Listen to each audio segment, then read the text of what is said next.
Praise the lord. హల్లెలూయా. ప్రభునందు ప్రియులారా, ఈ ఉదయకాల సమయంలో లాక్డౌన్లో బహుశా 7వ వారం అనుకుంటున్నాను, ఇది 54వ రోజు. గత 54 దినాలుగా మనం ఇళ్లలోనే బందీలుగా ఉన్నాము.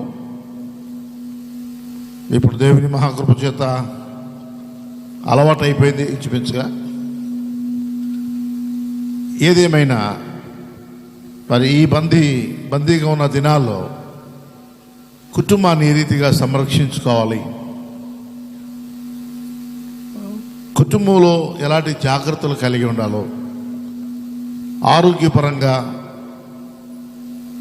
ఆర్థిక పరంగా ఎలాగ మనం మరి జాగ్రత్తలు తీసుకోవాలో ఈ లాక్డౌన్ ద్వారా మనం తెలుసుకున్నాం.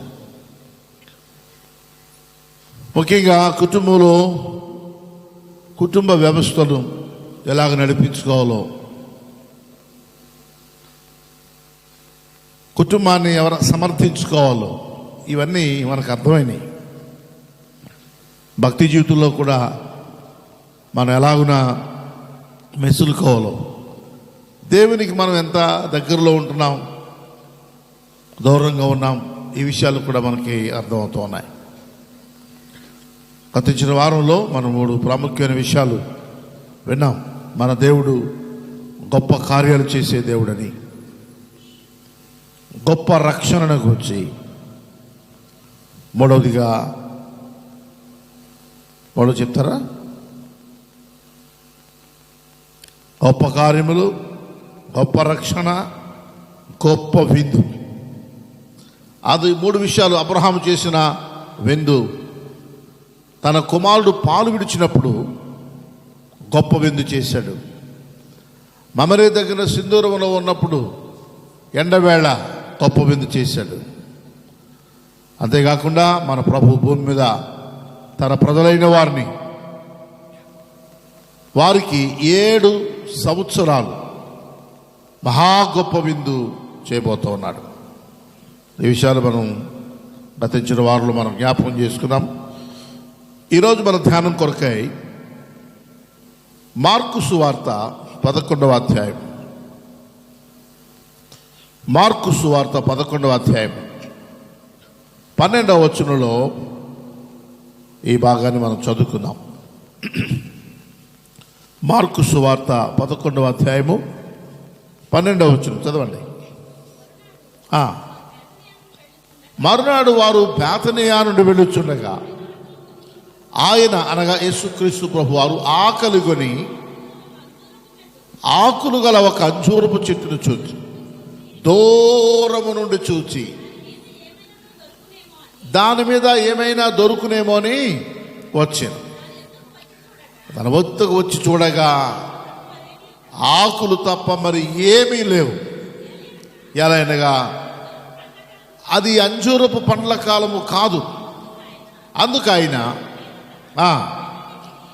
ఆయన ఇక మీదట ఎన్నటికి నీ పండ్లు ఎవరినూ తినకుండా ఉందురుగాక అని చెప్పించాను. ప్రియులారా, ఈ భాగంలో మనం చూసినప్పుడు ప్రభు బేతనియా నుండి బయలుదేరి వెళ్తూ ఉన్నారు. బహుశా అంతకుముందు ఆయనకి ఎవరు ఏమీ ఆహారం పెట్టలేదు కాబోలు. మనమైతే ఇప్పుడు రకరకాల సౌఖ్యాలు మన ప్రయాణాలు ఉన్నాయి. ఆ దినాల్లో ప్రభు కాలినడకని నడిచారు. గలిలయ సముద్ర తీర ప్రాంతాలన్నీ కూడా దాదాపుగా 500 మైళ్ళ దూరం ఆయన కాలినడకనే నడిచారు. అప్పట్లో ఒకసారి గాడిద మీద నడిచినట్టు మనకు తెలుసు. ఇంకంతకంటే వాహనాలు ఏమీ మనం చూడలేదు. యేసు ప్రభు వారు అనేక రీతిలుగా అనేక అద్భుతాలు కేవలం 3.5 సంవత్సరాల్లోనే జరిగించాడు. బేతనియాలో మరియా, మార్తా, లాజరు అనే ఒక పేద కుటుంబం ఉంది. దాన్ని అన్నారు ఒక దిక్కుమాలి కుటుంబాన్ని కూడా. తల్లిదండ్రులు కానీ ఇంకా మిత్రులు ఎవరు లేరు. ఆ కుటుంబాన్ని ప్రేమించి యేసు ప్రభు వారు ఇంచుమించు 9 సార్లు ఆ ప్రాంతానికి వెళ్ళినట్లుగా చరిత్ర తెలియజేస్తూ ఉంది. అక్కడ నుండి బయలుదేరి వస్తూ ఉండగా దూరము నుండి చూసినప్పుడు దూరము నుండి ఆకులు కలిగిన ఒక అంజూరపు చెట్టు కనపడిందట. దీన్ని వివరించి మాట్లాడుతున్నాడు. ఆకులు గల అంజూరపు చెట్టు.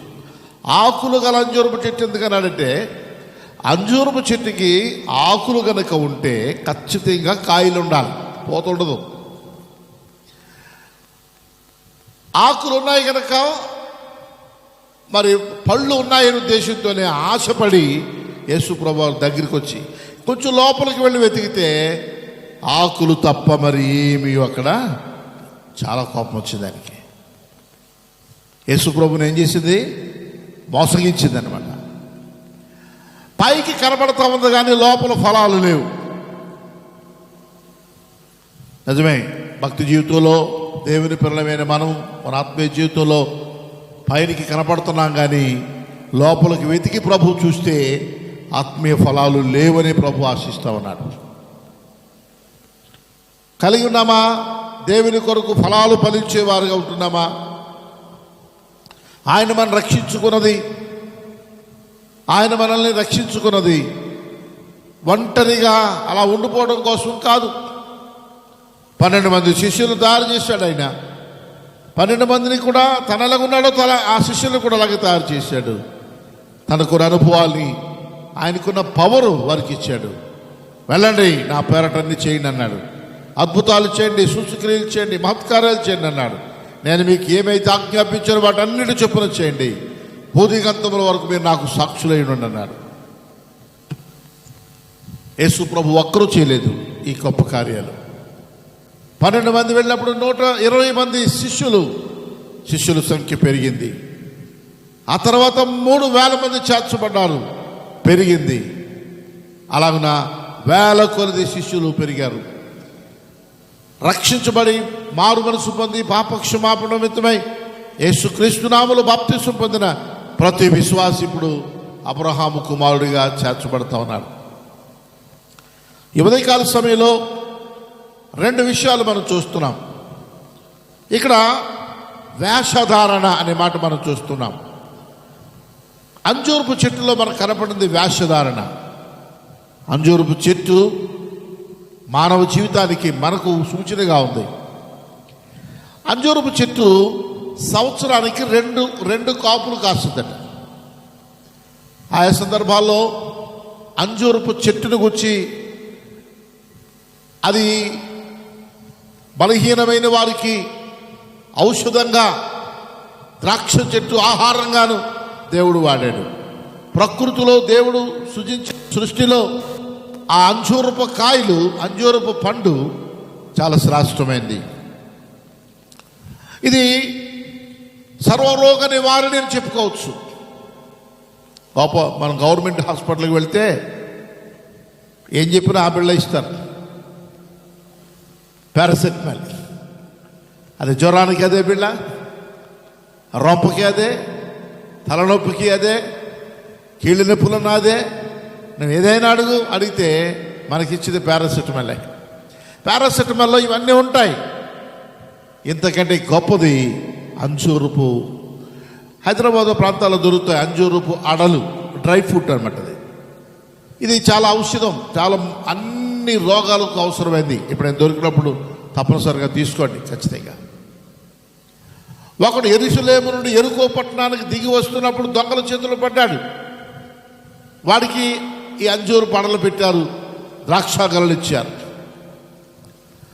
అంతేకాకుండా దావీదు తన సైన్యాన్ని కొల్లగొట్టుకుని భార్యలను పిల్లలందరూ తీసుకుని వెళ్ళిపోతుంటే సిక్లాగును వెళ్ళిపోయినప్పుడు ఒక ఐగుప్తులు అక్కడ పడున్నాడట. దావీదు సైన్యాన్ని లేపి వాడికి అంజూరు పడలు పెట్టి ద్రాక్షారసం ఇచ్చి తిని తెప్పలిన తర్వాత రాజుగారి దగ్గర తీసుకొచ్చాడు. అనగా ఈ అంజూరపు చెట్టు గొప్ప వైద్యానికి సూచనగా ఉంది. అంజూరపు చెట్టును దేవుడు ప్రేమించాడు. సృష్టిలో యోగ్యంగా ఉండాలని, ఆరోగ్యవంతంగా ఉండాలని, బలమైన సాధనంగా ఉండాలని ప్రభు పక్షాన దేవుడు ఏర్పాటు చేస్తే యేసు ప్రభువే మోసపోయాడు. దాంట్లో వేషధారణ, ఆకులున్నవి కానీ ఫలాలు లేవు.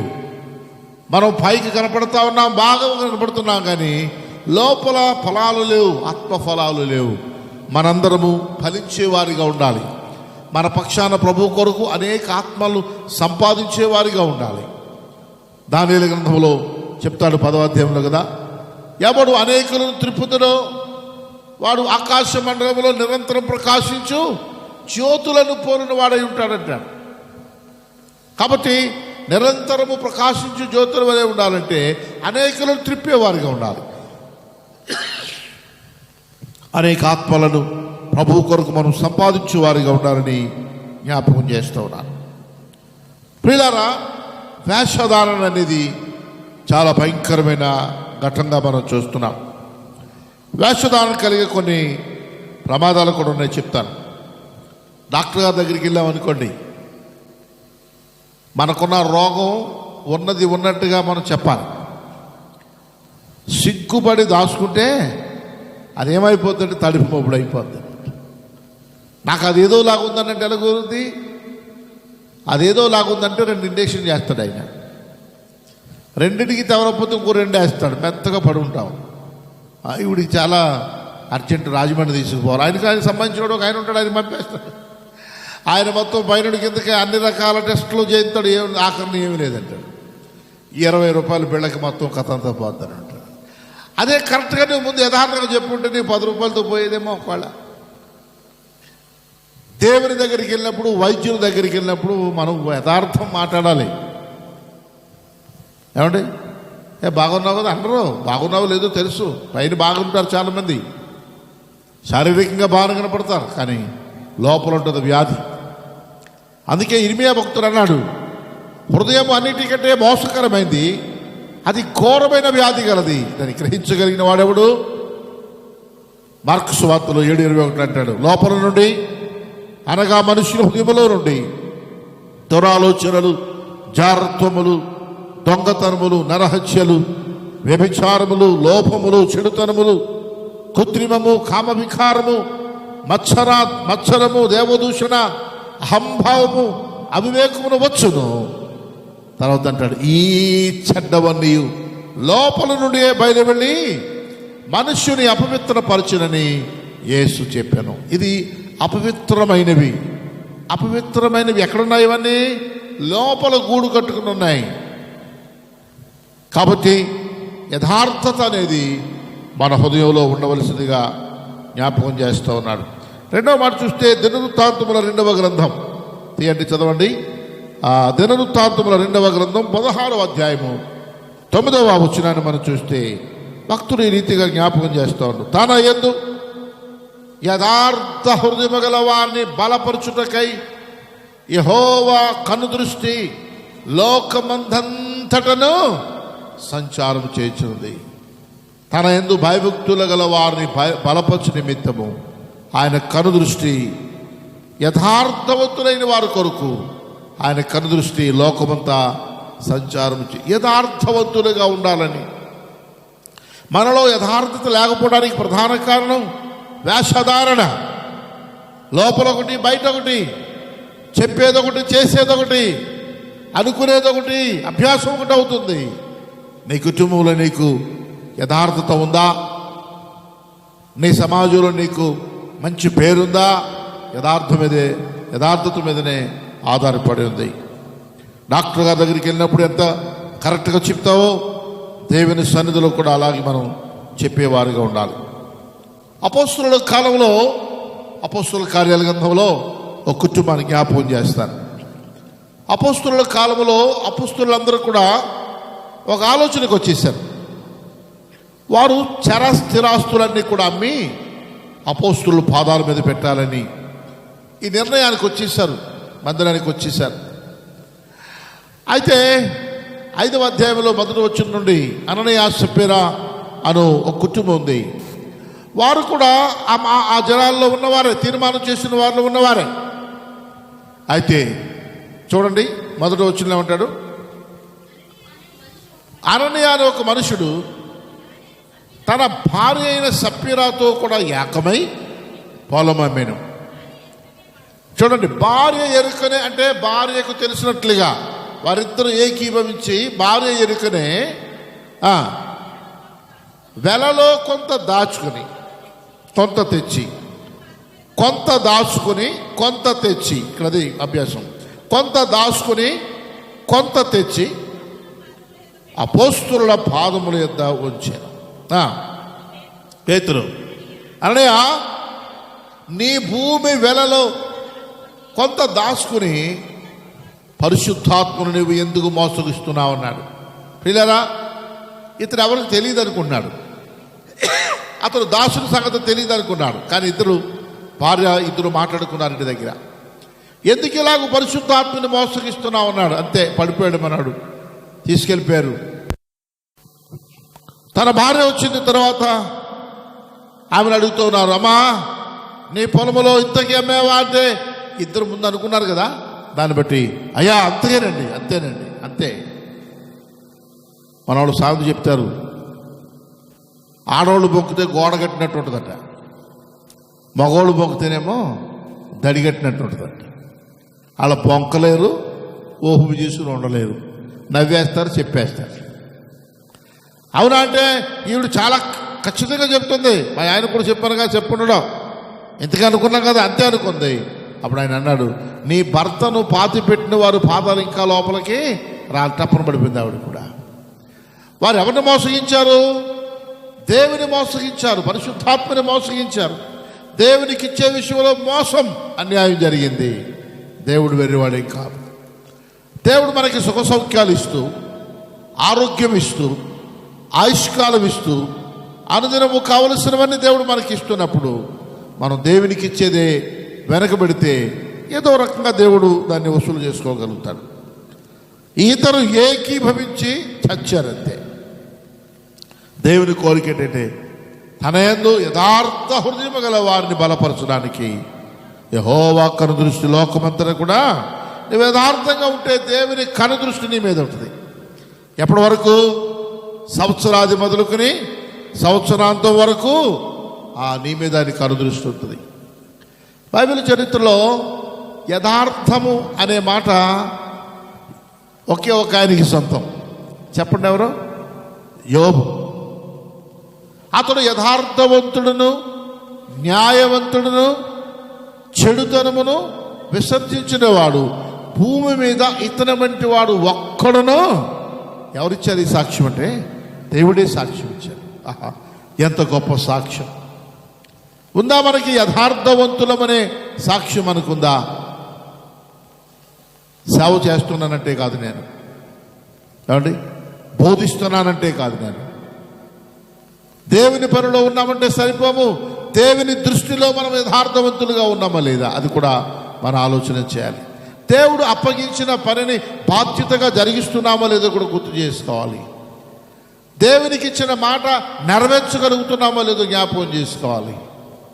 ఇటలీలో భయంకరమైన వైరస్ వచ్చినప్పుడు ఈ మధ్యకాలంలో వారు బయటకు వచ్చి వారి లోపల ఉన్న డబ్బులు కట్టలు తెచ్చి ఆ రోడ్డు మీద విసిరి పడేసి, ఈ డబ్బు మా ప్రాణాన్ని బ్రతికించలేదు, మమ్మల్ని బ్రతికించలేదు, ఎందుకు మాకు ఈ డబ్బు అన్నారు. యేసు ప్రభు దానికి ముందే చెప్పారు, భూమి మీద ధనాన్ని మీరు కూర్చుకోవద్దు, అవి తుప్పు పట్టింది, చిమ్మెట్లు కొట్టేస్తాయి, పరలోకంలో మీరు కూర్చుకోండి అన్నాడు. కాబట్టి వేషధారులుగా అది దేవుడికి తెలియదు అనుకుంటే కుదరదండి. దేవుడికి తెలుసు, మన హృదయాంతరంగములు ఎరిగినవాడు. ఎందుకని ఆ దీపం పెట్టినోడే ఆయన కదా. తన స్వరూపమందు తన పోలుకు చెప్పున నరులను చేసి తన జీవవాయువును నాసికారంధ్రము ద్వారా జీవవాయువును ఊదగా నరుడు జీవాత్మాయను. దేవుని ఆత్మచేత నింపబడిన మనము హృదయములో దేవునికి చోటిచ్చే వారిగా ఉండాలని వాక్యం మనకు తెలియజేస్తూ ఉంది. యోబు గ్రంథములో కొన్ని మాటలు చదువుకుంటూ వెళ్దాం. 1వ అధ్యాయము 1వ వచనంలో దేవుడిచ్చిన సాక్ష్యం ఇలా ఉంది. ఊజు దేశమందు యోబు అనే ఒక మనుషుడు ఉన్నాడు. అతడు యథార్థవంతుడును, న్యాయవంతుడై దేవుని యందు భయభక్తులు కలిగిన వాడు. అతడు చెడుతనమును విసర్జించిన వాడు. 7 కుమారులను 3 కుమార్తెలు ఉన్నారు. చాలండి. ఆ తర్వాత తనకు చాలా ఆస్తి ఉంది కదా. 5వ వచనం చదవండి.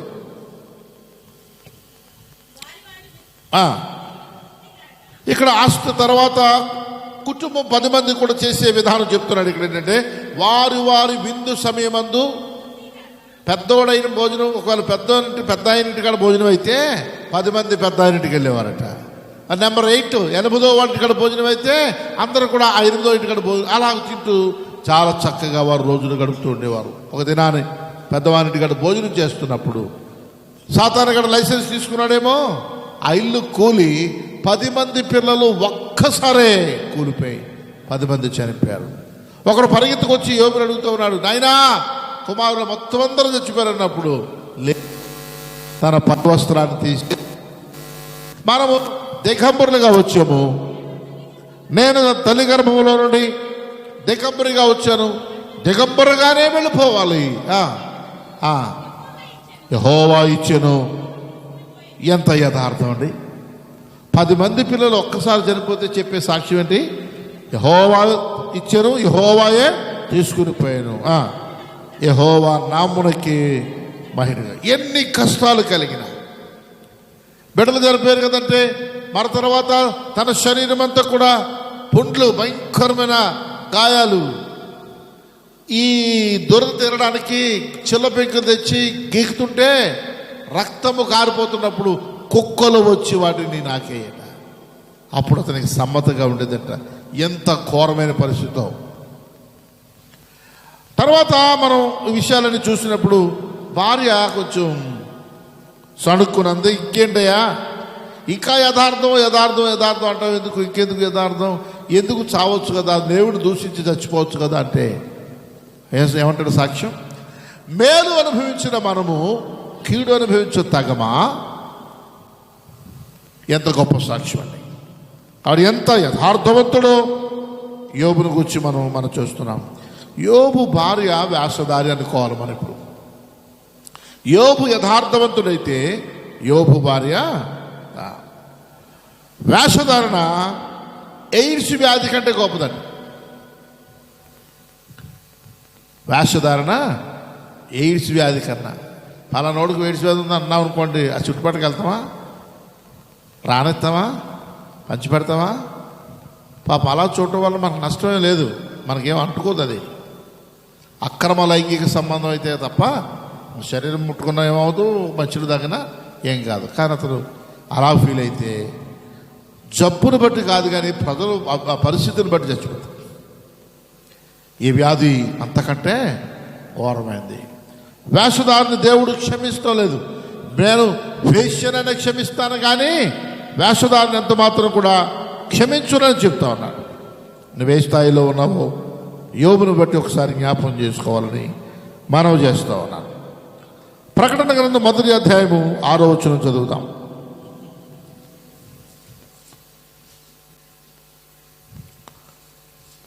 మొదటి అధ్యాయము 6వ వచనంలో ఇలా వ్రాయబడింది. 1వ అధ్యాయము 6వ వచనం, మనలను ప్రేమించుచు తన రక్తము వలన మన పాపముల నుండి మనలను విడిపించిన వానికి మహిమయు ప్రభావమును యుగ యుగములు కలుగునుగాక.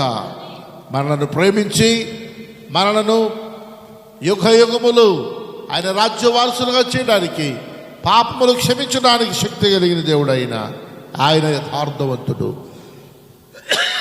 ఆయన మాట ఇచ్చి తప్పించుకోగలిగిన వాడు కాడు అని మనం చూస్తూ ఉన్నాం. మరొక మాట లూకా సువార్త 12వ అధ్యాయంలో 19వ వచనంలో ఒక మాట మనం చూస్తాం. ఓ ధనవంతుడు ఉన్నాడు, దరిద్రుడు కూడా ఉన్నాడు. ధనవంతుడు తనకున్న దాన్ని బట్టి అంటున్నాడు, నా ప్రాణముతో ప్రాణమా, అనేక సంవత్సరాలకు సరిపడినంత ఆస్తి నీకు సమకూర్చబడింది, సుఖించుము, తినము, త్రాగుము, సంతోషించుమని చెప్పుకుందామని అనుకోనేను. అయితే దేవుడు, వెర్రివాడా, ఈ రాత్రి నీ ప్రాణమును అడుగుచున్నాను, నీవు సిద్ధపరిచినవన్నీ ఎవరవగునని అతనితో చెప్పాను.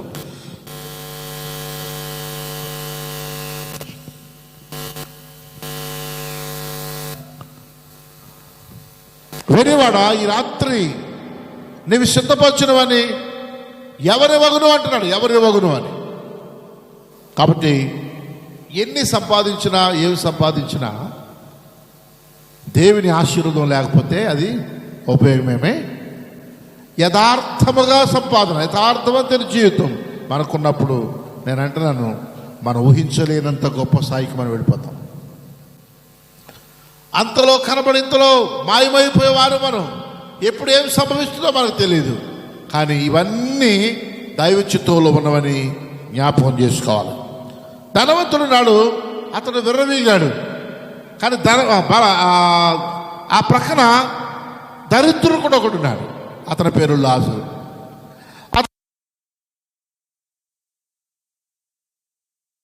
ముక్క దొరికితే చాలు అనుకునే వ్యక్తి అతడు చనిపోయాడు. ఇతను కూడా, ధనవంతుడు చనిపోయి పాతి పెట్టబడ్డాడు. దరిద్రుడు చనిపోయి దేవదూతల చేత కొనుక్కోబడ్డాడట. దేవదూతల చేత. దరిద్రుడు చనిపోయి పరలోకానికి వెళితే ధనవంతుడు చనిపోయి పాతాళానికి వెళ్ళాడు. కారణం ఏంటంటే తనకున్న దాన్ని బట్టి గర్వించి నేను అనుకున్నాడే తప్ప అది దేవుడిచ్చాడనే సంగతి అతనికి ఆలోచన లేదు. మనం లోకంలో ఏమీ లేకపోవచ్చు కానీ, మనకి లోకంలో మనకేమీ లేకపోవచ్చు కానీ పరలోకంలో మన ధనాన్ని కూర్చుకోవాలి. ఈ లోకంలో యథార్థంగా జీవిస్తే మన అకౌంట్లో పడిపోతాయి మన అన్నీ కూడా. మన కష్టాలు, మన శ్రమలు, మన పరిస్థితులు అది క్యాష్గా దేవుడు మారుస్తాడు. ఈ వాక్యం మనం చూసినప్పుడు అననీయ సప్పీరాలు దేవుని మోసగించి, ఆత్మను మోసగించి వారు చేసిన మోసాన్ని బట్టి పూర్తిగా వారు పోగొట్టుకున్నారు. యోబు యథార్థంగా ఉండడం వలన బిడ్డలు చనిపోయినా, ఆస్తంతా కుళ్ళిపోయినా అన్నీ మరలా తిరిగి తెచ్చుకోగలిగాడు. ఎన్ని కష్టాలు కలిగినా అతడు యథార్థవంతుడిగానే ఉన్నాడు. ధనవంతుడు లోకంలో ఉన్నంతకాలం దేవుని వైపు చూడలేదు, లోకం వైపు చూశాడు. అతడు కిందకి పాతాళానికి వెళ్ళిపోయాడు. ఈ దరిద్రుడైన లాజరు ఎంతకాలం పైకి చూశాడు, దేవుని వైపు చూశాడు, యథార్థంగా బ్రతికాడు, పరలోకానికి వారసుడు అయిపోయాడు. ఇంకొక ఉపమానం కూడా యేసు ప్రభు చెప్పాడు. మత్తయి సువార్త 5వ అధ్యాయం. మత్తయి సువార్త 5వ అధ్యాయం మొదటి 10 వచనాల్లో యేసు ప్రభు ఓ ఉపమానం చెప్పాడు. ఏంటి ఉపమానం అంటే, 10 మంది పరలోక రాజ్యము తమ దివిటీలు పట్టుకుని పెండ్లి కుమారుని ఎదుర్కోవడానికి బయలుదేరిన 10 మంది కన్నికలు పోలి ఉన్నది అన్నాడు. చాలు 10 మంది కన్నికలను పోలి ఉన్నది అన్నాడు. 10 మంది బయలుదేరారు. అక్కడ టైం అయిపోయింది, గేట్ వేశారు. అయితే మధ్యరాత్రి వేళ వస్తాడైనా, మీరు అప్పుడు రావాల్సిందని చెప్పినప్పుడు పడుకున్నారు. 10 మంది లేచారు, దీపాలు వెలిగించారు. 5 దీపాలు వెలుగుతున్నాయి, 5 దీపాలు వెలగట్లేదు. బహుశా నేను అనుకుంటున్నాను, ఈ దీపాలు ఎవరైతే వెలగట్లేదు వాళ్ళు ఆ దీపాలు అక్కడ పెట్టి దాన్ని సొమ్ము చేసుకోవాలనే ఆలోచన లేకుండా నిర్లక్ష్యంగా పడుకున్నారు. ఈ దీపాలు చాటున వాళ్ళు చక్కగా పడుకున్నారు. సమయం వచ్చినప్పుడు దీపాలు వెలిగిస్తే వీళ్ళు ఎలగట్లా. కొంచెం నూనె పోయి నేను అడుగుతున్నారు, అమ్మవారు ఎంతకు పోయి మీరు తెచ్చుకోండి అన్నాడు. ఆ పని జరగలేదు. వచ్చి దిగబడింది. అలా తిరిగి లోపలికి వెళ్ళిపోయారు. లోపలికి వెళ్ళిపోయినప్పుడు ఎప్పుడుకో వచ్చారు. కాసేపు సమయం అయిన తర్వాత వచ్చారు. అయ్యా అయ్యా తలుపు తీయండి, తలుపు తీయండి. మేము కూడా గోపాలపురం వాళ్ళు అంటే గోపాలపురం లేదు, గోపాలపురం లేదు, మీరెవరో నాకు తెలియదని చెప్పి, అక్రమము చేయవారులారా నాకు అక్రమము చేయవారులారా అంటున్నాడు. 10 మందిలో ఈ 5గురు వాళ్ళతో పాటు వెళ్ళిపోదాం అనుకున్నారు లోపలికి. వీళ్ళని ఏం పేరు పెట్టుకోవచ్చు మనం, వాళ్ళు కూడా వేషధారులుగా మనం గుర్తుపెట్టవచ్చు. నటించడానికి దేవునికి కుదరదు. నటన దేవుడు ఇష్టపడేవాడుగా కాదు. చూడండి, ఒక వచనం చదువుదామా? మత్తయి సువార్త 6వ అధ్యాయము 8వ వచనం.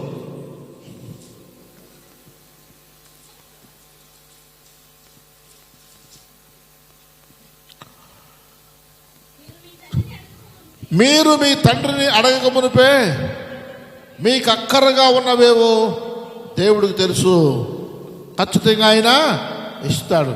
మీరు మీ తండ్రిని అడగక మునిపే, అంటే మీరు తండ్రిగా, ఆయనకు మీరు తండ్రిగా ఉండి, ఆయన పిల్లలుగా ఉండి ఆయన మీకు తండ్రిగా ఉంటే ఏ సమయంలో ఎప్పుడు మనకి ఏది అవసరమో అవన్నీ దేవుడు ఇస్తాడు.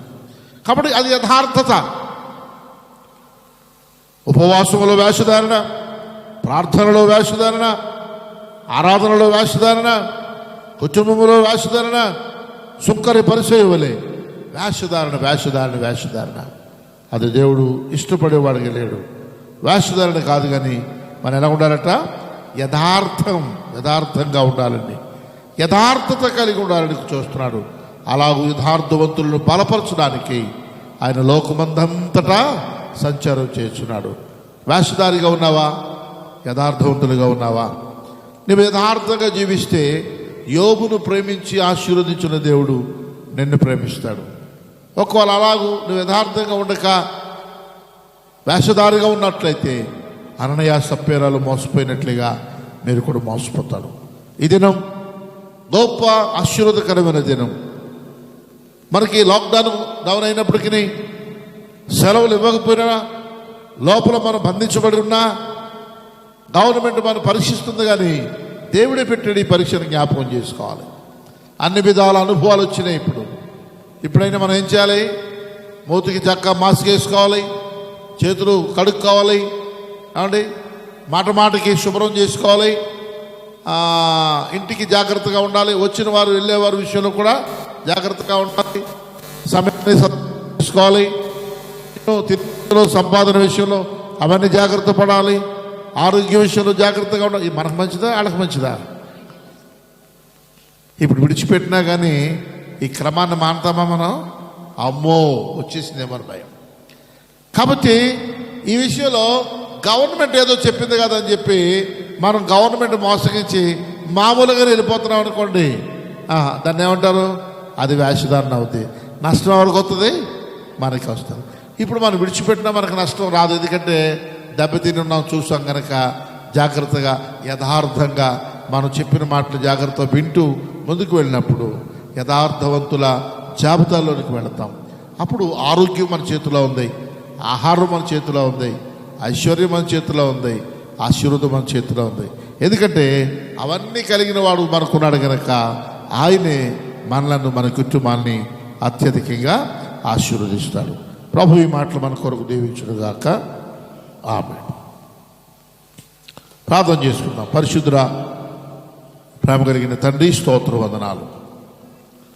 ఈ సాయంకాల మధ్యాహ్నం వేళ ఈ గృహం నుండి అనేకుల కొరకైన ఈ సందేశాన్ని మేము మాట్లాడి వినిపిస్తుండగా మా ఆత్మీయ జీవితంలో మేము వేషధారుల వలె కాక యథార్థవంతులుగా ఉండి కుటుంబంలో, సంఘములో, గ్రామంలో, సమాజంలో మంచి కార్యాలు చేసేవారిగా మమ్మల్ని సిద్ధపాటు చేయండి.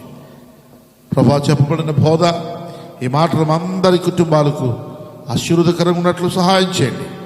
ఎంతమంది అయితే ఈ మాటలు ఆలకిస్తున్నారో దేశ విదేశాల్లో, అనేక దేశాల్లో మా ప్రియులు, సంఘ బిడ్డలు అయినా అనేకులు వింటున్నారు. వారిని కూడా మీరు దీవించండి, ఆశీర్వాదకరంగా మార్చండి, సహాయం చేయండి. ఇంకా ప్రభుత్వం ఎంతో ప్రయాసపడుతుంది, ప్రభుత్వ యంత్రాంగం ఎంతో ప్రయాసపడుతుంది.